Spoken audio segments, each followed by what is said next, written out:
नमस्कार दोस्तों, आप सभी के लिए। और दोस्तों, मुझे उम्मीद है कि आपकी पढ़ाई जो है दोस्तों अच्छी चल रही होगी, बेहतर चल रही होगी, बेस्ट चल रही होगी।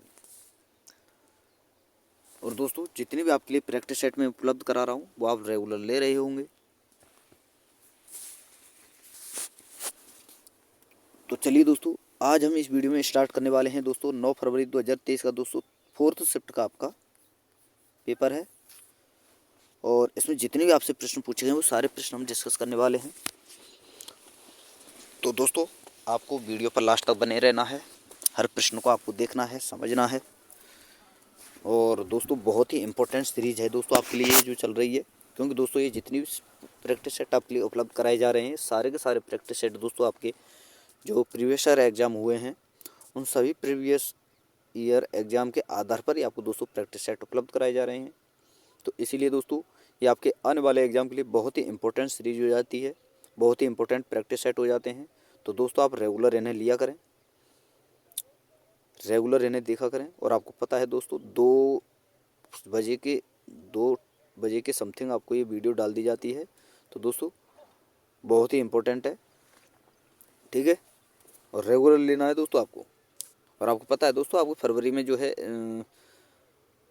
एग्ज़ाम स्टार्ट हो जाएंगे, तो समय ज़्यादा नहीं है। तो दोस्तों, रेगुलर वीडियो लेते रहें। तो चलिए दोस्तों, वीडियो को शुरू करते हैं।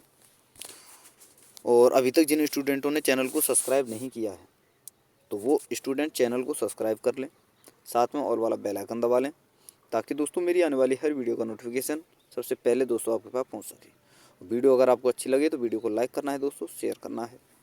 तो चलिए दोस्तों, देखते हैं। और फर्स्ट प्रश्न है आपके सामने, ये रहा। यहाँ आपसे पूछा गया था, डैश एक अंतर्राष्ट्रीय निकाय है जो विभिन्न देशों की सरकार को पूंजी उधार देता है। तो कौन सा दोस्तों? विश्व बैंक। ऑप्शन नंबर 2 आपका सही आंसर होगा। जैसे दोस्तों देखिए, भारतीय रिजर्व बैंक होता है ना, तो ये क्या होता है, इंडिया में जितनी बैंक है ना दोस्तों, चाहे वो विदेशी बैंक हो, चाहे देसी बैंक हो, चाहे प्राइवेट हो, चाहे सरकारी हो, किसी भी प्रकार की बैंक हो, उन सभी को पूंजी उधार कौन देता है दोस्तों? भारत में भारतीय रिजर्व बैंक। तो इसी प्रकार दोस्तों, विश्व में जो अंतर्राष्ट्रीय स्तर पर, यानी विश्व में, ये मान लीजिए आपके जितने भी देश हैं उन सभी में दोस्तों अपनी, जैसे हमारी भारतीय रिजर्व बैंक है उसी प्रकार दोस्तों अन्य देश जो हैं उनकी भी वहाँ पर दोस्तों एक मुख्य बैंक होगी। जैसे हमारे यहाँ की भारतीय रिजर्व बैंक है, वहाँ पर भी उनकी देश की एक मुख्य रिजर्व बैंक होगी जो अन्य बैंकों को ऋण उपलब्ध कराती है। तो इन बैंकों को जो है पूंजी कौन देता है उधार दोस्तों? विश्व बैंक। यानी हर देश की एक बैंक होती है खुद की, तो उनको ऋण कौन देता है? विश्व बैंक। ये आपको याद रखना है। अगला प्रश्न है, यहाँ आपसे पूछा गया है, सीमा रेखा के भीतरी किनारे से बास्केटबॉल कोर्ट की भुजाओं का माप डैश होता है। सीमा रेखा के भीतरी किनारे से, जैसे आपकी दोस्तों ये कोई कोर्ट है, एक तो ये बाहरी किनारा होता है, ठीक है, एक होता है दोस्तों भीतरी किनारा। तो इस भीतरी किनारे से यहाँ से दोस्तों और यहाँ तक इस प्रकार, इधर से इधर तक की माप, ये बाहर वाला हिस्सा नहीं दोस्तों, ये हिस्सा नहीं, खाली ये वाला।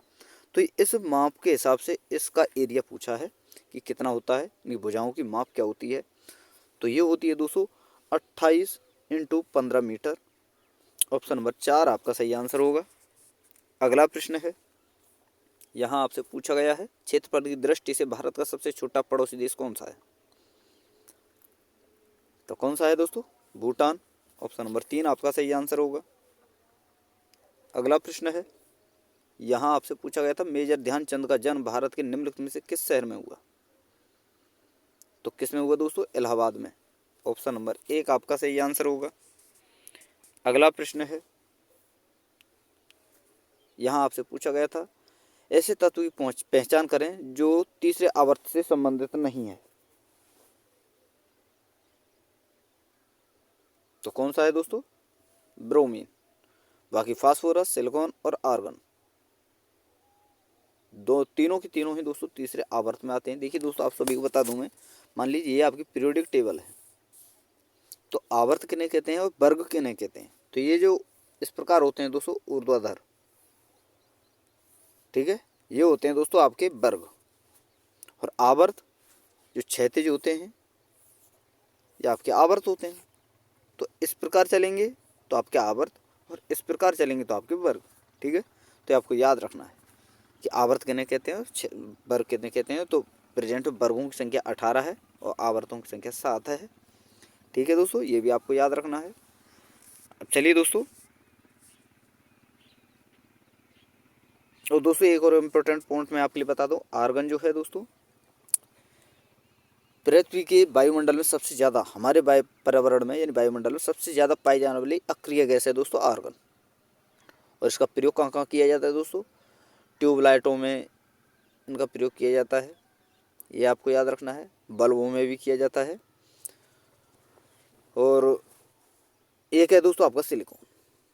सिलिकॉन जो है दोस्तों एक अर्धचालक धातु है और इसका प्रयोग जो है दोस्तों सेमीकंडक्टरों में किया जाता है। और जैसे कि आपकी चिप जो होती है ना दोस्तों, चिप, उनमें इसका प्रयोग किया जाता है, कंप्यूटरों में इसका प्रयोग किया जाता है। अब बात होती है दोस्तों फास्फोरस की। तो फास्फोरस, कैल्शियम और फास्फोरस मिलकर दोस्तों हमारे जो है दोस्तों कैल्शियम का निर्माण करते हैं, कैल्शियम फॉस्फेट का, जिससे हमारी हड्डियाँ मजबूत होती हैं। तो हमारा अगर आपसे पूछा जाए कि हमारे शरीर में सबसे ज़्यादा पदार्थ कौन सा पाया जाता है, तो कौन सा पाया जाता है दोस्तों सबसे ज़्यादा? कैल्शियम। फिर उसके बाद दोस्तों दूसरा होता है फास्फोरस। अगर आपसे पूछा जाए दूसरा सबसे ज़्यादा पदार्थ पाया जाने वाला हमारे शरीर में कौन सा है, तो फास्फोरस। तो ये तीनों चीज़ें आपको याद रखनी है, सारी चीज़ें मैंने आपके लिए बता दी हैं। अगला प्रश्न देखते हैं। 2022 से भारत के 34वें विदेश सचिव के रूप में कौन कार्यरत हैं? तो कौन दोस्तों? विनय मोहन कात्रा। ऑप्शन नंबर 1 आपका सही आंसर होगा। अगला प्रश्न है, यहाँ आपसे पूछा गया था प्रधानमंत्री मुद्रा योजना PMMY भारत के माननीय प्रधानमंत्री द्वारा 8 अप्रैल 2015 को गैर कोऑपरेटिव इंटरप्राइजेज को डैश ऋण प्रदान करने के लिए शुरू की गई थी। डैश प्रदान करने के लिए, सॉरी दोस्तों, डैश प्रदान करने के लिए शुरू की गई थी। तो ये की गई थी दोस्तों ऋण प्रदान करने के लिए दोस्तों। तो इसमें दोस्तों ये इंपॉर्टेंट नहीं है कि ऋण प्रदान करने के लिए,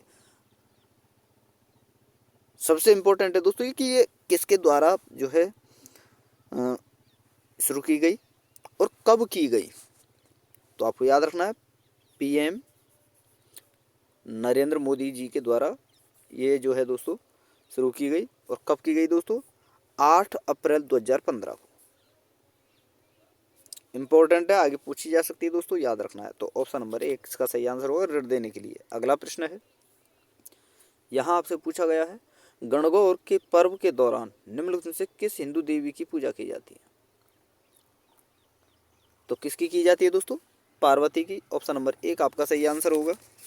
अगला प्रश्न है, ये रहा, यहाँ आपसे पूछा गया है which of the following is an example of direct tax? तो डायरेक्ट टैक्स का इसमें से कौन सा उदाहरण है, ये आपसे पूछा गया है। तो कौन सा है दोस्तों? पर्सनल इनकम टैक्स जो होता है ये दोस्तों डायरेक्ट टैक्स होता है, आपको याद रखना है। ऑप्शन नंबर 3 आपका सही आंसर होगा।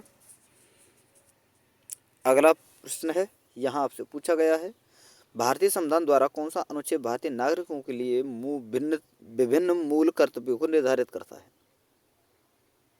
तो कौन सा दोस्तों? अनुच्छेद 51A। ऑप्शन नंबर 2 आपका सही आंसर होगा। अगला प्रश्न है, ये रहा, यहाँ आपसे पूछा गया था विश्व में हरित क्रांति के जनक नॉर्मन बोरलॉग को डैश से सम्मानित किया गया था? तो किससे दोस्तों? नोबेल शांति पुरस्कार से। ऑप्शन नंबर 1 आपका सही आंसर होगा। अगला प्रश्न है, ये रहा दोस्तों, और यहाँ आपसे पूछा गया था निम्नलिखित में कौन सा अंतर्जनित बलों का एक उदाहरण है? तो कौन सा है दोस्तों? पर्वतों का निर्माण। ऑप्शन नंबर 3 आपका सही आंसर होगा। अगला प्रश्न है, यहाँ आपसे पूछा गया था भारतीय संविधान का अनुच्छेद 15, सॉरी दोस्तों अनुच्छेद 76 डैश से संबंधित है? तो किससे संबंधित है दोस्तों? भारत के लिए महान्यायवादी अटॉर्नी जनरल जो होते हैं दोस्तों, उनके लिए दोस्तों। और इसे क्या कहते हैं दोस्तों? केंद्र सरकार का वकील भी कहते हैं। तो आपको याद रखना है, ऑप्शन नंबर 3 आपका सही आंसर होगा। अगर आपसे पूछा जाए कि निम्न में से किसे केंद्र सरकार का वकील कहा जाता है, तो किसे दोस्तों? अटॉर्नी जनरल महान्यायवादी को। अगला प्रश्न है, यहाँ आपसे पूछा गया है कि 1885 में आयोजित कांग्रेस के पहले अधिवेशन के अध्यक्ष कौन थे? तो कौन थे दोस्तों? व्योमेश चंद्र बनर्जी। और आपको याद रखना है 1885 में जो कांग्रेस की जो स्थापना की गई थी, इसकी स्थापना किसने की दोस्तों? व्योमेश चंद्र बनर्जी ने। सॉरी दोस्तों, ए ओ ह्यूम ने। ठीक है दोस्तों, इसका नामांकन किसने किया दोस्तों?